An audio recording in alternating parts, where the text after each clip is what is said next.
Assalamualaikum warahmatullahi wabarakatuh. Hai anak-anak, berjumpa lagi dengan Ibu Julia Anggraini dalam pelajaran fisika. Hari ini kita akan belajar mengenai gerak pada benda.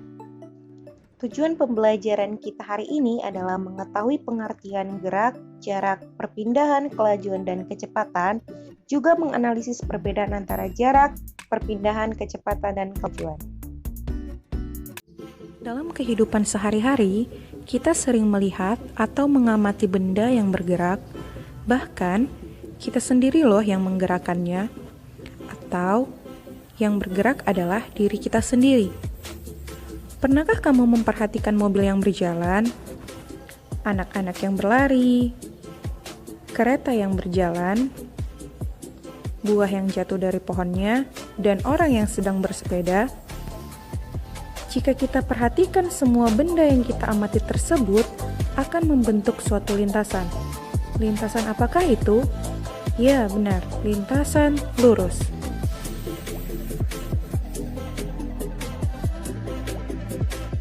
Gerak lurus adalah gerak benda yang lintasannya lurus. Macam-macam gerak lurus terbagi menjadi dua. Yang pertama, gerak lurus beraturan atau GLB. Yang kedua adalah gerak lurus berubah beraturan atau GLBB. Nah, sebelum belajar tentang GLB dan GLBB, mari kita belajar mengenai konsep gerak, yaitu jarak, perpindahan, kelajuan, dan kecepatan terlebih dahulu. Yang pertama adalah jarak. Jarak adalah panjang lintasan yang ditempuh. Simbolnya adalah S dengan satuan meter. Jarak merupakan besaran pokok karena hanya memiliki nilai. Kita perhatikan contoh yang pertama. Pada animasi tersebut terlihat bahwa sebuah mobil melaju dengan jarak 1.200 meter. Berarti jarak yang ditempuh mobil tersebut adalah 1.200 meter. Nah, sekarang kita perhatikan contoh yang kedua. Pada animasi tersebut terlihat mobil melaju dari lintasan 8 meter, kemudian berbelok dengan lintasan 6 meter. Nah, apabila ditanya berapa jarak tempuhnya, maka tinggal kita total. Jarak yang pertama ditempuh 8 meter ditambah jarak yang kedua 6 meter, berarti jarak tempuh mobil tersebut adalah 14 meter. Yang kedua adalah perpindahan. Perpindahan adalah lintasan terdekat dari titik awal ke titik akhir. Simbolnya sama-sama S dengan satuan meter, tetapi merupakan besaran vektor karena memiliki nilai dan arah. Kita perhatikan contoh perpindahan. Mobil tersebut melaju dari 8 km, kemudian berbelok ke 6 km. Nah, perhatikan ya, bentuk lintasannya apabila ditarik garis lurus merupakan segitiga. Nah, karena lintasannya merupakan membentuk segitiga, maka kita akan menggunakan persamaan Pythagoras. Jadi untuk mencari perpindahannya, kita gunakan rumus seperti di bawah. S sama dengan 8 kuadrat tambah 6 kuadrat, sehingga hasilnya adalah 10 meter. Nah, sekarang mari kita perhatikan latihan soal berikut.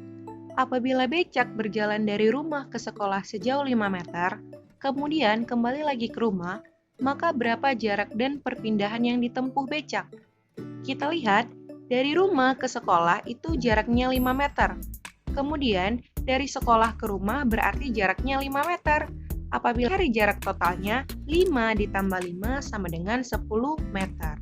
Kenapa perpindahannya 0? Karena lihat, dia berawal dari rumah, tapi kembali lagi ke rumah setelah dari sekolah, sehingga perpindahannya sama dengan 0. Selanjutnya adalah kelajuan. Kelajuan merupakan jarak yang ditempuh oleh suatu benda tiap satuan sekon, sehingga di sini dikatakan berkaitan dengan jarak tempuh. Biasa disimbolkan dengan V, satuannya meter per sekon. Contoh kelajuan itu ada pada alat ukur speedometer, sering kita temukan di kendaraan. Nah, kelajuan merupakan besaran skalar, yaitu besaran yang hanya memiliki nilainya saja. Rumus kelajuan dapat ditulis seperti berikut. V sama dengan S per T, di mana V adalah kelajuan dengan satuan meter per sekon, S adalah jarak yang ditempuh dengan satuan meter, dan T adalah waktu tempuh dengan satuan sekon. Nah, di sisi kanan terlihat segitiga, rumus segitiga. Untuk menggunakan rumus segitiga, bisa digunakan seperti berikut. Nah, apabila kita ingin mencari S, kita tutup S-nya, sehingga V-nya adalah V dikali T untuk mencari S. Apabila kita ingin mencari V, maka V-nya kita tutup, sehingga persamaannya menjadi S dibagi dengan T. Selanjutnya, saat kita ingin mencari T, T-nya kita tutup, sehingga persamaannya menjadi S dibagi dengan V. Selanjutnya, kita perhatikan contoh soal berikut ini. Seekor burung terbang sejauh 300 meter dalam waktu 60 sekon. Tentukan kelajuan burung tersebut. Nah, seperti biasa, kita tulis terlebih dahulu yang diketahui. S-nya sama dengan 300 meter, dan T-nya adalah 60 sekon. Yang ditanya adalah kelajuan. Kita gunakan persamaan V sama dengan S per T, di mana V sama dengan 300 meter dibagi 60 sekon. V sama dengan 5 meter per sekon. Nah, selanjutnya adalah kecepatan. Kecepatan ini berkaitan dengan jarak tempuh, hampir mirip dengan kelajuan, simbolnya sama V, satuannya meter per sekon, namun kecepatan dapat kita temukan pada alat ukur GPS dan merupakan besaran vektor karena memiliki nilai dan arah. Nah, rumus kecepatan itu hampir sama dengan kelajuan. V sama dengan S per T, di mana V adalah kecepatan, S-nya perpindahan, dan T-nya adalah waktu tempuh. Penggunaan rumus kecepatan sama dengan penggunaan rumus kelajuan. Apabila ingin mencari V, maka persamaannya adalah S per T. Apabila ingin mencari S, persamaannya menjadi V dikali T. Apabila ingin mencari T, persamaannya menjadi S dibagi dengan V. Kita perhatikan contoh soal berikut. Bus Indonesia melaju sejauh 108 km dalam waktu 2 jam. Maka kecepatan bus Indonesia adalah, seperti biasa kita tulis terlebih dahulu yang diketahui. S sama dengan 108 km. Di sini jaraknya masih dengan satuan kilometer, yang artinya harus kita ubah dulu ke meter. Sehingga 108 km sama dengan 108.000 meter.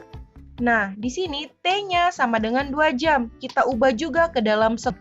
Sehingga T sama dengan 7.200 sekon. Setelah itu kita masukkan ke persamaan. V sama dengan S per T. Sehingga didapatkan hasilnya V sama dengan 15 meter per sekon. Nah, selanjutnya adalah percepatan. Percepatan itu merupakan perubahan kecepatan yang dialami oleh benda. Nah, percepatan itu terbagi menjadi 2, percepatan dan perlambatan. Apabila dia percepatan berarti mengalami kecepatannya bertambah, sehingga nilainya positif. Apabila perlambatan, maka kecepatannya berkurang, sehingga nilainya negatif. Rumus percepatan adalah delta V dibagi delta T. Di mana di sini delta V berarti V2 dikurang V1 per T2 dikurang T1. Dengan A adalah percepatan rata-rata, satuannya meter per sekon kuadrat, delta V adalah perubahan kecepatan, satuannya meter per sekon, dan delta T adalah selang waktu dengan satuan sekon. Nah, untuk memudahkan kalian memahami pembelajaran kita hari ini, silahkan kerjakan latihan soal berikut di buku latihan kalian. Apabila ada yang kurang dipahami, silakan tonton kembali videonya dan lihat contoh soalnya.